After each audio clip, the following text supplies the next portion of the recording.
Hello बच्चों, आप सभी को गणतंत्र दिवस की हार्दिक बधाई। आज 26 जनवरी है। 26 जनवरी के दिन हमारा देश भारतवर्ष गणतंत्र घोषित हुआ और इस तरह से हम लोग 72वां गणतंत्र दिवस मनाने जा रहे हैं 2021 में। आप सभी जानते हैं कि हमारा देश जो है अंग्रेजों के अधीन था। 15 अगस्त 1947 ईस्वी को हमारे देश के बहुत से शहीदों बलिदानियों के अथक प्रयास से हमारा देश अंग्रेजों के चंगुल से मुक्त हुआ और 26 जनवरी 1950 को हमारा देश गणतंत्र घोषित हुआ। अब चलिए मैं आप लोगों को समझाती हूँ कि गणतंत्र दिवस की ऐतिहासिक पृष्ठभूमि क्या है। रावी नदी के तट पर लाहौर अधिवेशन में हमारे राष्ट्रीय नेताओं ने पंडित जवाहरलाल नेहरू की अध्यक्षता में यह घोषणा की थी, यदि ब्रिटिश सरकार उन्हें औपनिवेशिक स्वराज्य देना चाहे तो वह 31 दिसंबर 1929 की रात्रि 12 बजे तक उसे लागू कर दे, अन्यथा 1 जनवरी 1930 से वे पूर्ण स्वाधीनता की मांग करेंगे।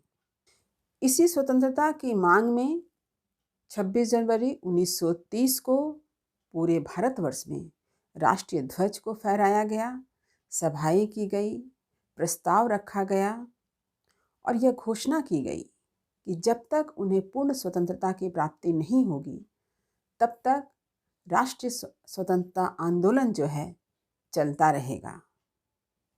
इसी क्षण से 26 जनवरी हमारे लिए एक राष्ट्रीय पर्व के रूप में माना गया, राष्ट्रीय पर्व बन गया। पूरे देश के लोग स्वतंत्रता की आग में कूद पड़े। अंग्रेज इससे क्षुब्ध हो गए, क्रोधित हो गए। हमारे देश के जो देशभक्त थे उनको बंदी बनाया जाने लगा, फांसी पे लटकाया गया, उन पर तरह तरह के अत्याचार किए गए। लेकिन पूरे भारतवर्ष में एक गीत जो है सबके दिलों में गूंज रहा था, सरफरोशी की तमन्ना अब हमारे दिल में है, देखना है जोर कितना बाजुए कातिल में है। और यह जो अफसाना था, ये जो गीत था, ये जो संगीत था, इसमें पूरा भारतवर्ष विभोर होकर स्वतंत्रता की आग में अपने प्राणों की बाजी लगा दिया और अंत में अंग्रेजों को घुटने टेकने पड़े और हमारा देश जो है 15 अगस्त 1947 को स्वतंत्र हो गया। खुले आसमान में हमारा राष्ट्रीय ध्वज इस गीत के साथ लहराया, विजयी विश्व तिरंगा प्यारा, झंडा ऊंचा रहे हमारा। इतने बड़े विशालतम देश भारतवर्ष को चलाने के लिए एक संविधान की आवश्यकता थी और हमारा संविधान 1949 को बनकर तैयार हुआ। 26 जनवरी 1950 को हमारे देश में संविधान लागू किया गया और इस प्रकार भारतवर्ष एक लोकतंत्रात्मक संप्रभु गणतंत्र घोषित किया गया। हम पूर्ण रूप से स्वतंत्र हुए। लॉर्ड माउंटबेटन गवर्नर जनरल के स्थान पर हमारे देश के प्रथम राष्ट्रपति हुए देश रत्न डॉक्टर राजेंद्र प्रसाद। प्रधानमंत्री की बागडोर पंडित जवाहरलाल नेहरू ने संभाली। हमारे ही देश के प्रथम उपराष्ट्रपति हुए डॉक्टर सर्वपल्ली राधाकृष्णन जी। आप सभी जानते हैं कि डॉक्टर सर्वपल्ली राधाकृष्णन जी के जन्म दिवस 5 सितंबर को ही हम शिक्षक दिवस के रूप में मनाते हैं। इस प्रकार हमारे देश में जनता द्वारा निर्वाचित प्रतिनिधियों का शासन आरंभ हुआ। केंद्र में संसद और राज्य में विधानसभा अपने अस्तित्व में आई। संसदीय प्रणाली आरंभ हुई। इतने कम समय में इतनी बड़ी उपलब्धि कोई छोटी बात नहीं थी। यह भारतीय इतिहास के पन्नों में एक प्रमुख ऐतिहासिक घटना के रूप में अंकित की गई। आज हम सभी 15 अगस्त की तरह ही 26 जनवरी को राष्ट्रीय पर्व के रूप में अपनाते हैं। हम सभी जानते हैं कि 26 जनवरी यानी गणतंत्र दिवस को मनाने से पहले हमें पूर्ण रूप से स्वतंत्र होना पड़ा, जो हम 15 अगस्त 1947 को हुए।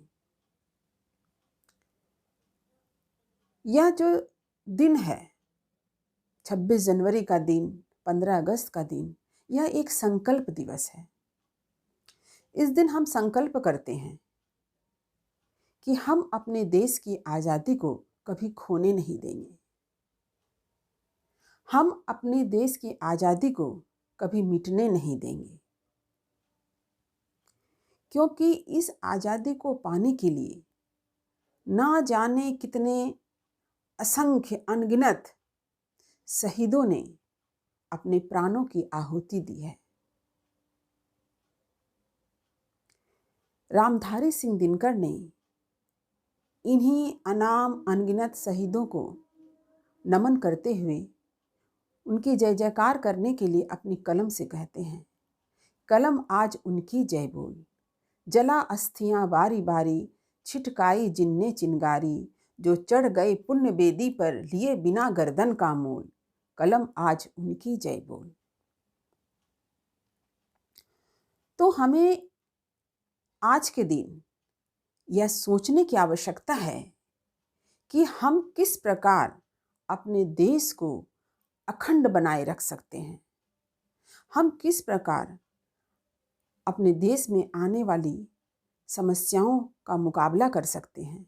हम सभी जानते हैं कि भारतवर्ष में विभिन्न धर्म के लोग, विभिन्न जाति के लोग, विभिन्न बोली भाषा बोलने वाले लोग रहते हैं, परंतु हम सबको एकता के साथ रहना है।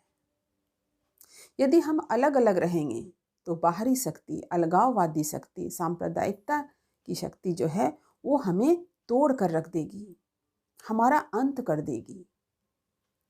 हमें एकजुट होकर रहना है।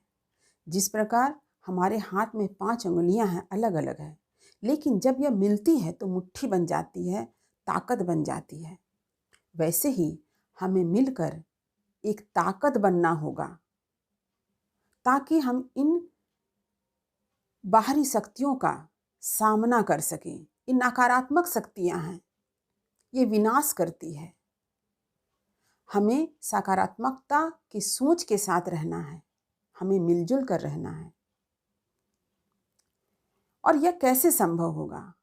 आप सभी विद्यार्थी हैं, आपके पास शिक्षा ही एक शक्ति है जिसके माध्यम से आप समाज में बदलाव ला सकते हैं, आप अच्छा इंसान बन सकते हैं। एक अच्छा इंसान ही पूरे देश की भलाई के लिए सोचता है।